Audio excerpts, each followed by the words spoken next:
السلام علیکم خواتین و حضرات، میں ہوں آفتاب اقبال اور میرے ساتھ ہے چاچا بوٹا، جس پر آج کل شاعری اور گلوکاری کا بھوت سوار ہے۔ کیا حال ہے چاچا جی؟ داندلی ایک سفر ہے سہانا، یہاں کل کیا ہو کس نے جانا۔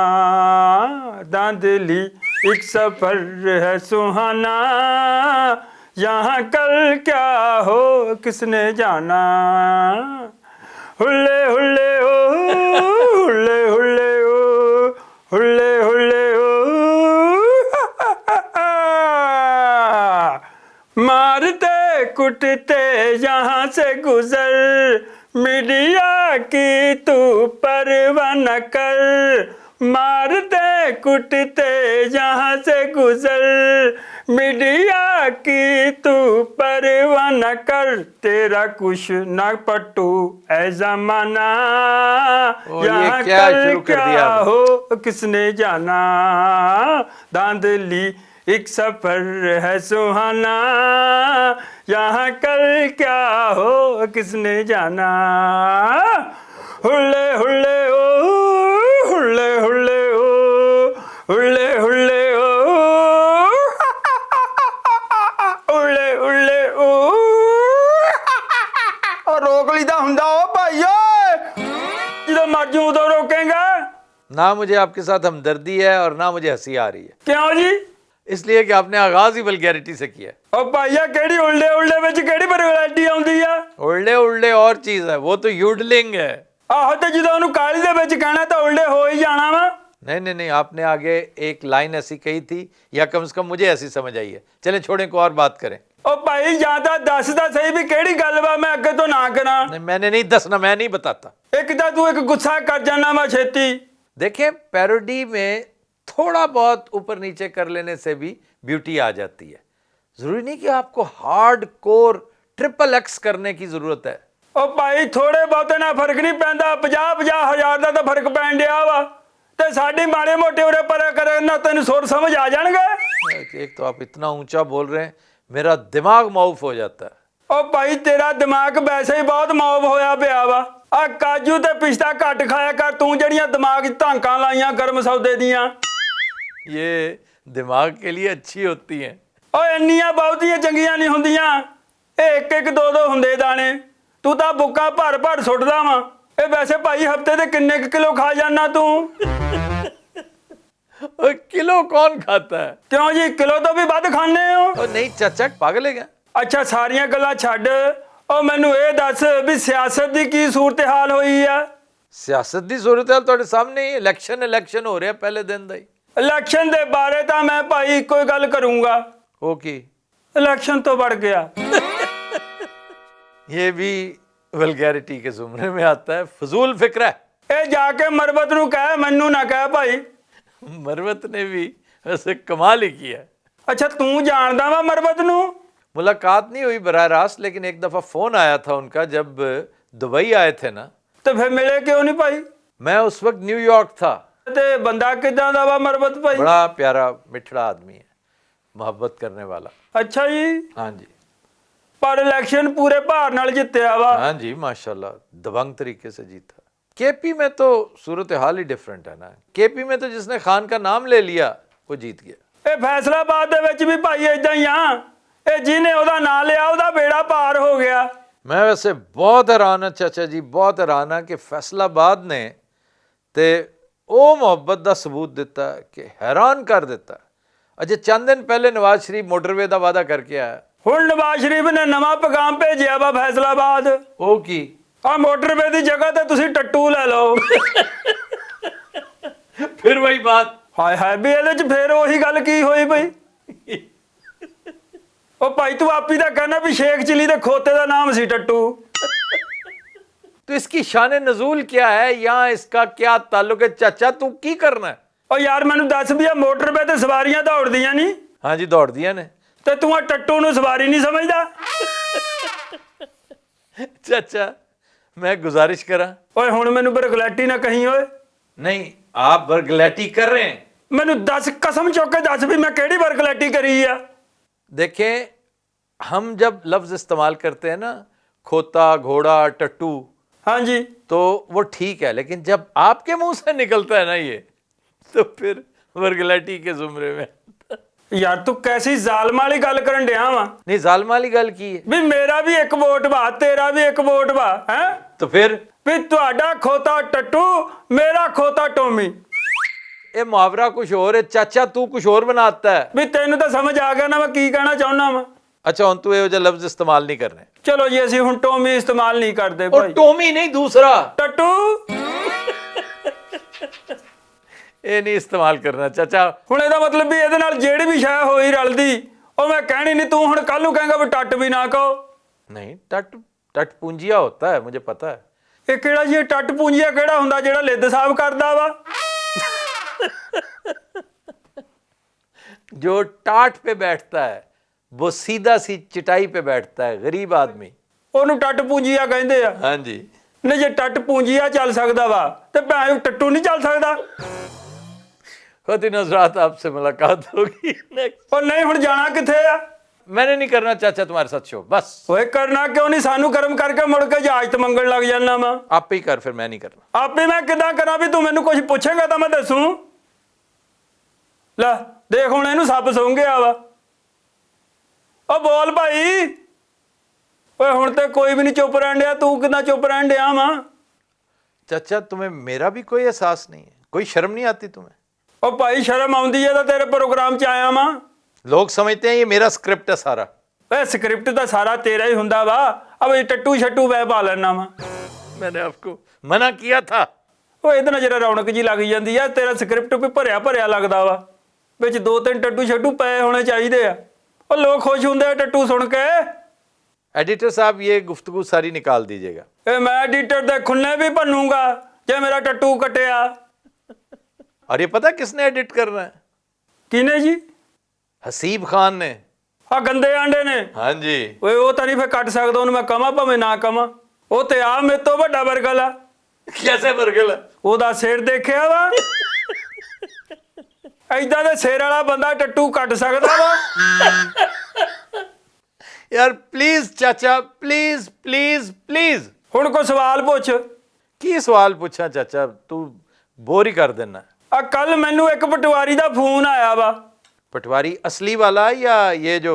ਓਏ ਅਸਲੀ ਕਿਹੜਾ ਭਾਈ ਨੂਨ ਲੀਕੀ अच्छा, क्या कहता है? ਉਹ ਮੇਰੇ ਅੱਗੇ ਆਪਣੇ ਰੋਣੇ ਰੋਣ ਡਿਆ ਸੀ ਕਹਿੰਦਾ ਬੜੀ ਸ਼ਰਮਿੰਦਗੀ ਹੋਣ ਡਈ ਮਾਂ ਨਾ ਬਾਹਰ ਨਹੀਂ ਨਿਕਲ ਸਕਦੇ फिर? ਉਹ ਮੈਂ ਕਿਹਾ ਵੀ ਤੁਸੀਂ ਬੱਲੇ ਤੋਂ ਹਰ ਜਾਂਦੇ ਚਲੋ ਤੁਹਾਡੀ ਵੀ ਇੱਜ਼ਤ ਰਹਿ ਜਾਂਦੀ ਆ ਕੋਈ ਬਤਾਉਂ ਕੋ ਹਰ ਰਿਹਾ ਕੋਈ ਲਿੱਤਰ ਕੋ ਹਰ ਰਿਹਾ ਕੋਈ ਖੋਤੀ ਕੋ ਹਰ ਰਿਹਾ और खोती मैंने बताया था नहीं है, ਫੇ ਟੱਟੂ ਸੀ ਇਹ ਵੀ गधा गाड़ी है। ਉਹ ਗਧਾ ਗਾੜੀ ਦੇ ਇੰਜਣ ਤੇ ਲਿਖਿਆ ਹੁੰਦਾ ਵਾ ਵੀ ਇਹ ਤੇ ਖੋਤਾ ਇਸਤੇਮਾਲ ਹੋ ਸਕਦਾ ਖੋਤੀ ਨਹੀਂ बहरहाल चाचा तू जो भी कह, नवाज लीग सीटां तो बहुत लै गई है। ਉਹ ਭਾਈ ਮੈਂ ਤਾਂ ਮਸ਼ਵਰਾ ਦਿੱਤਾ ਵਾ ਪੀਟੀਆਈ ਨੂੰ क्या? ਮੈਂ ਤਾਂ ਕਿਹਾ ਭਾਈ ਜਿੰਨੀਆਂ ਡੈਵੋ ਦੀਆਂ ਸੀਟਾਂ ਵਾ ਜਿੰਨੀ ਨਿਆਜ਼ੀ ਵਾਲਿਆਂ ਦੀਆਂ ਸੀਟਾਂ ਵਾ ਉਹ ਵੀ ਸਾਰੀਆਂ ਇਹਨਾਂ ਨੂੰ ਹੀ ਦੇ ਦਿਓ ਇਹ ਆਪਣਾ ਘਰ ਭਰ ਲੈਣ ਸੀਟਾਂ ਨਾਲ एक बंदा तो लोटा हो गया है, पता है ना आपको? ਓਏ ਆਹੋ ਆ ਲਾਹੌਰ ਵਾਲਾ ਵਸੀਮ ਕਾਦਰ हाँ जी। ਓਏ ਉਸ ਹਵਾਲੇ ਨਾਲ ਉਸਤਾਦ ਮੈਂ ਇੱਕ ਗੱਲ ਕਰਨੀ ਆ ਤੇਰੇ ਨਾਲ हाँ जी, की गल करनी है? ਮੈਂ ਕਹਿੰਦਾ ਵੀ ਉਹਦੇ ਘਰ ਦੇ ਆਲੇ ਦੁਆਲੇ ਜਿਹੜਾ ਰਸ਼ ਕੀਤਾ ਵਾ ਨਾ ਉਹ ਰਸ਼ ਫਟਾਫਟ ਖਤਮ ਕਰ ਦਿਓ ये अच्छी गल है, ਵੀ ਉਹਦੇ ਨਾਲ ਕੋਈ ਹਵੀ ਨਵੀ ਹੋ ਗਈ ਆ ਉਹ ਪੈ ਸਾਡੇ ਤੇ ਜਾਣੀ ਆ बड़ी विजडम दी गल है, बड़ी विजडम दी गल है।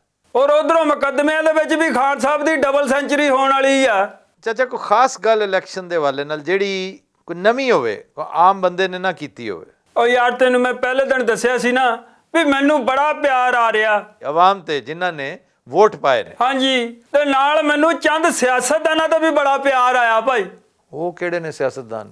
ਆ ਮਸ਼ਾਹਿਦ ਹੁਸੈਨ ਤੇ ਮੈਨੂੰ ਬੜਾ ਪਿਆਰ ਆਇਆ ਭਾਈ ਹਾਂਜੀ, ਮੁਸ਼ਾਹਿਦ ਹੁਸੈਨ ਸੈयद ਨੇ ਪੀਟੀਆਈ ਨੂੰ ਮੁਬਾਰਕਬਾਦ ਦਿੱਤੀ ਹੈ ਔਰ ਖਾਨ ਦੀ ਬੜੀ ਤਾਰੀਫ ਕੀਤੀ ਹੈ। ਬਹੁਤ ਪੜ੍ਹਿਆ ਲਿਖਿਆ ਆਦਮੀ ਹੈ ਮੁਸ਼ਾਹਿਦ ਹੁਸੈਨ। ਉਹ ਪਰ ਹੈ ਤਾਂ ਪਟਵਾਰੀ।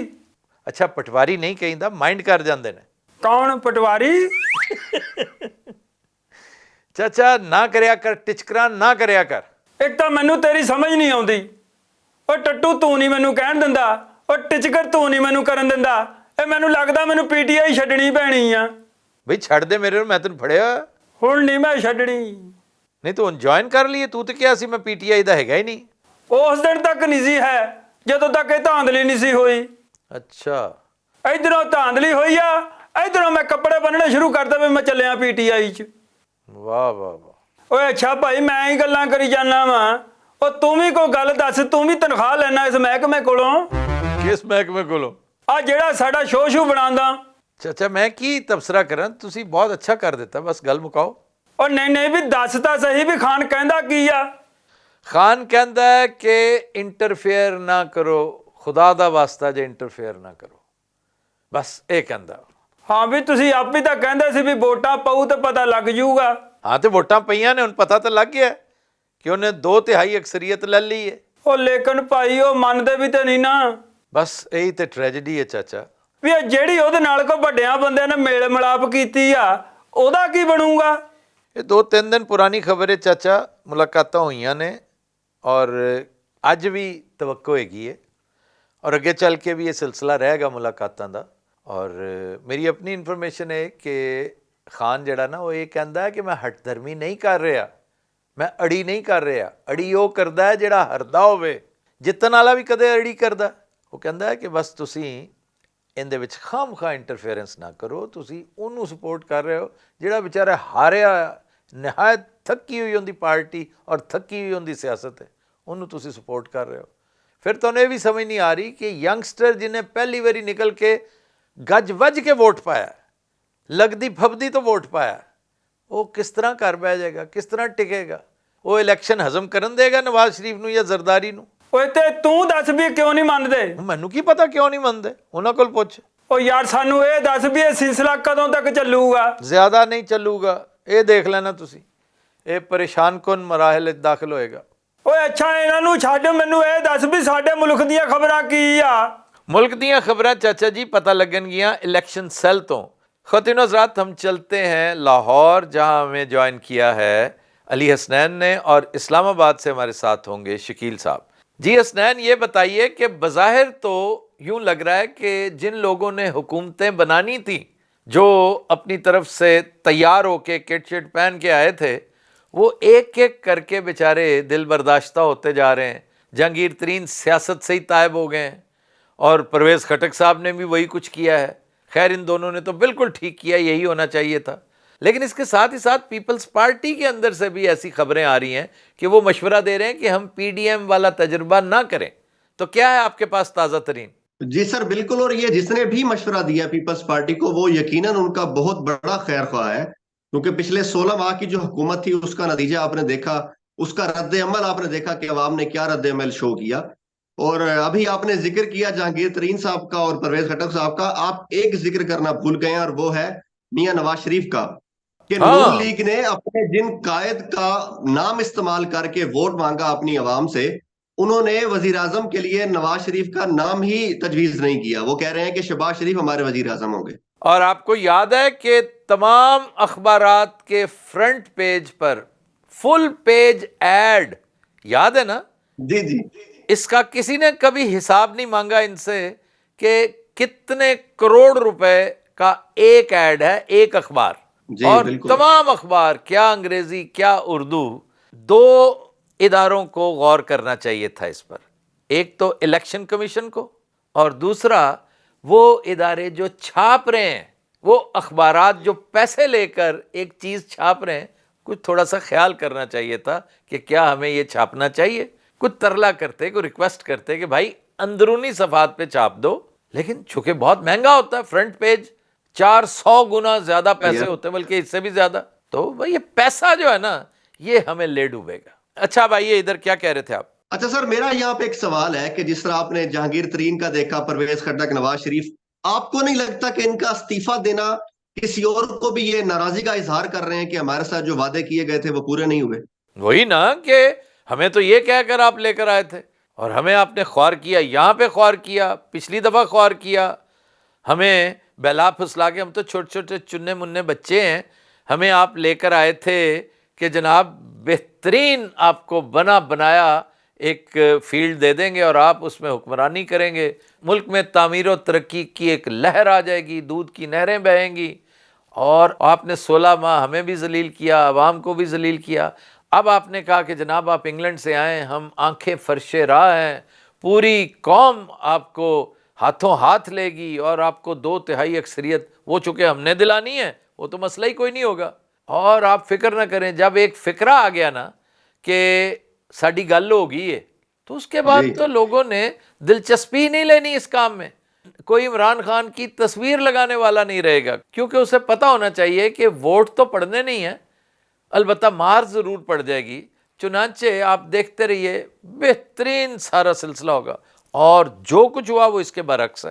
یہی وجہ ہے کہ وہ اب اپنا ڈسپلائجر دینا شروع ہو گئے ہیں۔ اور سر شکیل صاحب کے ساتھ معذرت سے وہ انتظار کر رہے ہوں کہ میری آخری بات یہ کہ جس طرح آپ نے سٹارٹ میں پوچھا کہ اگر پیپلز پارٹی واقعی حکومت کا حصہ نہیں بنتی تو پھر تو حکومت ہمیں کسی کی بنتی نظر نہیں آ رہی، اور اس کا اشارہ آج فواد چودھری صاحب نے دیا۔ یہ بات یقیناً مجھے جب میں سن رہا تھا مجھے آپ یاد آئے کہ آپ 1 سال پہلے سے یہ بات کر رہے ہیں اپنے وی لاگز میں، تجاہل کالمانہ میں، قومی حکومت کے بارے میں۔ بالکل ٹھیک ہے، national government is an option, اور اب وہ لوگ بہت پچھتا رہے ہوں گے جنہوں نے نیشنل گورنمنٹ کو رول آؤٹ کیا۔ ایک موقع تھا، وہ یہ کہہ سکتے تھے کہ جی بنی بنائی ایک گیم تھی کہ جناب law and order key situation ہے، مسائل کریٹ ہو جائیں گے، تو اس لیے فی الحال الیکشن میں نہیں جاتے، نیشنل گورنمنٹ بنا لیتے ہیں۔ لیکن اب تو اس کا جواز بھی ختم ہو گیا۔ اگر دیکھا جائے نا تو تمام آڈز انہی لوگوں کے خلاف ہیں، ہر چیز انہی کے خلاف جا رہی ہے۔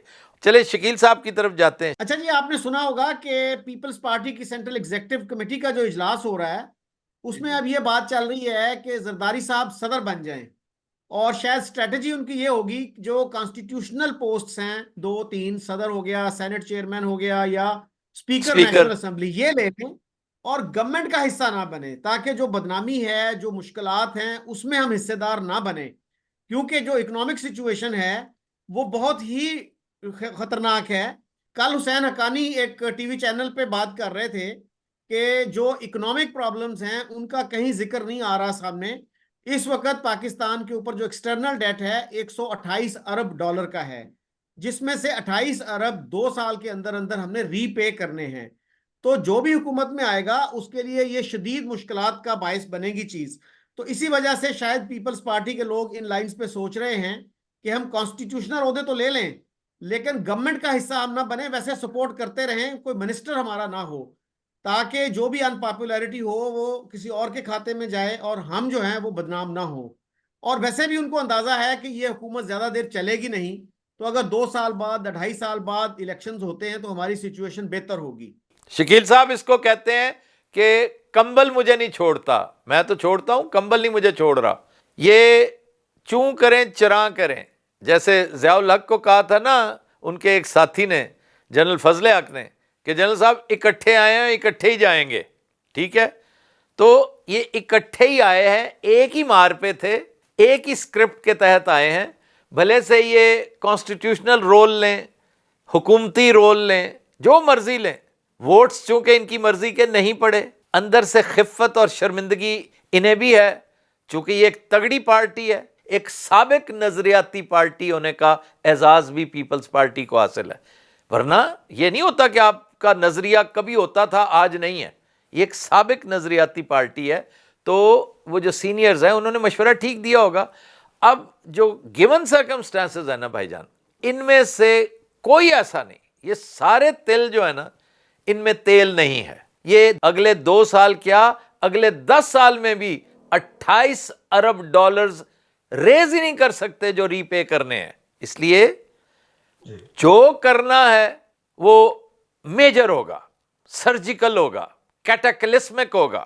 ان کے ہاتھ سے خیر کی توقع، یہ نہیں کہ یہ نااہل ہیں یا جو بھی ہیں، یہ بیچارے اس مورل سٹرینگتھ کے حامل ہی نہیں ہیں کہ جو انہیں اس طوفان سے، انہیں کیا، یہ تو نکالے ہیں ہماری قوم کو اس کرائسس میں سے سٹیئر آؤٹ کرے، یہ لوگ نہیں کر سکتے۔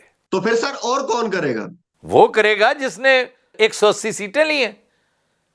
یہ بارے گراں ہے نا جو، یہ اسے اپنے سر لینا چاہیے، اور اللہ نے صرف اسی کی نہیں سنی، یہ پاکستان کی سنی گئی ہے کہ آج آپ کے اندر کوئی ایک کیریکٹر ایسا ہو جو جیل میں بیٹھا بیٹھا آرکسٹریٹ کر سکتا ہو تمام آرڈز کے خلاف۔ تو اندازہ کریں کہ جب یہ باہر نکلے گا اور جب یہ درخواست کرے گا اوورسیز پاکستانی انویسٹرز کو، تو اس کے نتائج کیا ہوں گے؟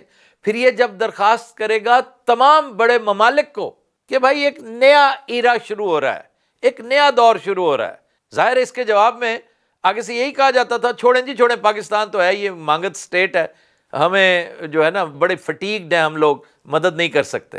تو آگے سے کہہ تو سکتا ہے نا کہ بھائی یہ جو 2 مہینے پہلے ہوا ہے پاکستان میں 76 سالہ تاریخ میں، کیا پہلے ہوا تھا؟ اگر نہیں ہوا تو پھر مان جاؤ کہ پاکستان واقعی ایک نئے دور میں داخل ہو چکا ہے، ایک نیا دور آیا، تو پھر آؤ اس میں ہمارے ساتھ شامل ہو، ہم تم سے ایک پیسہ نہیں مانگیں گے، ہم تمہارے ساتھ انویسٹمنٹ کریں گے، تمہیں مواقع دیں گے، تم ہمارے ملک میں انویسٹ کرو، ہم انشاءاللہ تمہارے ملک میں انویسٹ کریں گے۔ تو اس طرح کی بات خود سوچیں، کیا نواز شریف کر سکتا ہے؟ کیا اس طرح کی بات شہباز شریف کر سکتا ہے؟ سوال ہی پیدا نہیں ہوتا۔ اس طرح کی بات صرف اور صرف ایک ہی آدمی ہے، اسے فوری طور پر میں سمجھتا ہوں جیل سے نکالنا چاہیے۔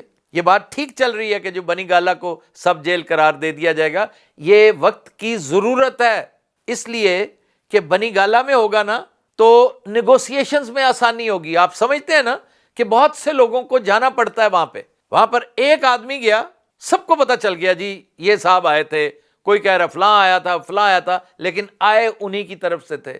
تو بیسٹ یہی ہے کہ کسی ایسی جگہ عمران کو شفٹ کیا جائے جہاں پر آنے جانے میں لوگوں کو آسانی رہے، ایک ڈائلاگ کا آغاز ہو، اور اللہ مہربانی کرے گا۔ اگر اللہ نے یہاں تک پہنچا دیا ہے تو اگلا سلسلہ بھی شروع ہو جائے گا۔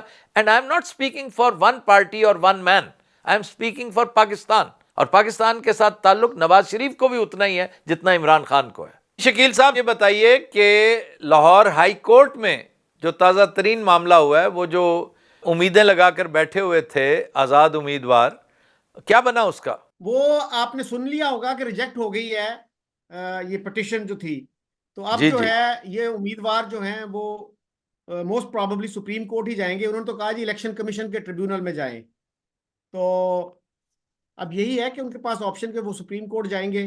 سپریم کورٹ جا کر انہیں کیا ملے گا؟ سوال تو یہ ہے۔ اس کے علاوہ آپشن بھی تو اور نہیں ہے نا، الیکشن کمیشن میں بھی جائیں گے ظاہر ہے، اور سپریم کورٹ بھی جائیں گے۔ They have to exhaust all these legal remedies۔ ہاں لیکن ان ساری چیزوں کا تعلق جو ہے نا شکیل صاحب کچھ لے کچھ دے کے ساتھ ہے، آگے چل کے بھی کوئی ریلیف میں نہیں ایکسپیکٹ کرتا، اللہ نہ کرے حاکم بدہن اب معاملہ جو ہے نا یہ سڑکوں پہ نہ چلا جائے کہیں، کیونکہ اب کسی ایک پارٹی کا رولا نہیں ہے، اب یہ انڈیویجولز ہیں۔ اگر دیکھا جائے نا یہ 60-70 پارٹیاں ہیں، انہوں نے پیسہ خرچ کیا ہے، ٹائم خرچ کیا ہے، ایموشنل انویسٹمنٹ کی ہے، ہر طرح کے معاملات کیے ہیں، اور جیتی ہوئی گیم جب انہیں ہرا دی جائے تو پھر انہیں آسانی سے گھر واپس نہیں بھیجا جا سکتا، مسائل بڑھیں گے۔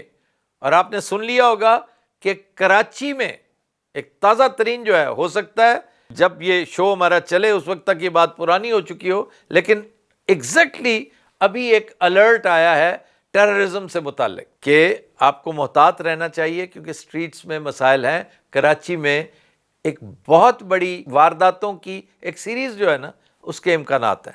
تو یہ ساری چیزیں کوئی اچھی خبر، کوئی نوید مسرت نہیں ہے۔ اور یہ بھی قابل ذکر بات ہے کہ یہ پہلا الیکشن ہے جس کے فوراً بعد اتنے بڑے پیمانے پہ احتجاج۔ شکیل صاحب آپ بات کرتے کرتے غائب ہو گئے ہیں، علی حسنین آپ کو سمجھ آئی ہو تو بتا دیجئے۔ سر شکیل صاحب یہ کہنا چاہ رہے تھے کہ یہ شاید تاریخ کے واحد الیکشن ہے جس کے فوری بعد اتنے بڑے لیول پہ، اتنے بڑے پیمانے پہ احتجاج ہو ہے۔ جی احتجاج تو ہے، اور دیکھیں انٹرنیشنل میڈیا کیا رول پلے کر رہا ہے اس میں، اور جو نہیں بھی مانتے تھے وہ دھڑا دھڑ مانتے چلے جا رہے ہیں کہ بھائی یہ تو ہوا ہے۔ اور اس میں بہت سارے مسائل ہیں، جگہسائی والا معاملہ بھی ہے، اور نواز شریف کی جو ہیزیٹیشن ہے وزارت ایکسیپٹ کرنے کی، اس کی وجہ بھی یہی ہے کہ یار اتنا ایکسپوز ہونے کے بعد میں کس منہ سے شیروانی پہنوں گا؟ شہباز شریف کی تو خیر ہے، وہ تو ہر حال میں پہن لے گا۔ تو یہ معاملات اہم ہیں۔ سو مچ آف سیریسنس۔ واپس چلتے ہیں ہم چاچے کی طرف۔ ہاں چاچا بوٹیا سو تو نہیں گئے ہیں؟ ਓਏ ਗੱਲਾਂ ਹੀ ਸਾਰੀਆਂ ਜਗਾਉਣ ਵਾਲੀਆਂ, ਮੈਂ ਕਿੱਦਾਂ ਸੌਂ ਜਾਵਾਂ? کیوں کی ہو گیا؟ ਓ ਯਾਰ ਹਾਈ ਕੋਰਟ ਨੇ ਰਿਜੈਕਟ ਹੀ ਕਰਤੀ ਹੈ ਪਟੀਸ਼ਨ। ہاں جی ریجیکٹ ہو گئی ہے، لیکن اگے جائے گی، معاملہ بدھے گا۔ ਇਹ ਮਾਮਲਾ ਅੱਗੇ ਨਹੀਂ ਹੋ ਜਾਣਾ ਭਾਈ, ਇਹ ਪਿਛਾਂ ਨੂੰ ਹੀ ਜਾਊਗਾ।